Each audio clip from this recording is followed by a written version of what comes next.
ఈ కేవైసీ గడువు ఆగస్టు 31 వరకు పొడిగింపు. సో రాష్ట్రంలో మనం చూసుకున్నట్లయితే రేషన్ కార్డు లబ్ధిదారులు ఈ కేవైసీ పూర్తి చేయడానికి గడువును రాష్ట్ర ప్రభుత్వం మరో నెల రోజుల పాటు పొడిగించింది.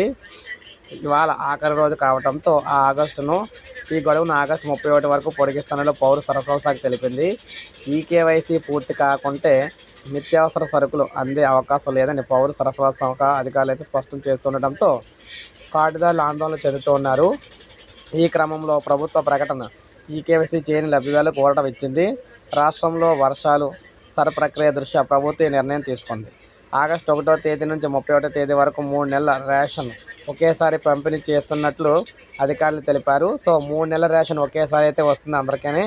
అయితే ఈ కేవైసీ ఎవరికైతే అవ్వలేదో వారికి కూడా రేషన్ అయితే ఇప్పుడు ఇస్తారనమాట. కానీ ఆగస్టు 31లోపు వారందరూ కూడా ఈ కేవైసీ అయితే పూర్తి చేసుకోవాలని చెప్తున్నారు. సో ఇక్కడ ఈ రోజు నుంచి మనకి రేపటి నుంచి 3 నెలలకు సంబంధించిన రేషన్ ఒకేసారి అయితే రాష్ట్ర వ్యాప్తంగా పంపిణీ అయితే చేయబోతూ ఉన్నారు. సో ఇది మనకి తాజా సమాచారం. ఒక లైక్ చేయండి, సబ్స్క్రైబ్ చేసుకోకపోతే మన ఛానల్ సబ్స్క్రైబ్ చేసుకొని ఫాలో అవుతుంది.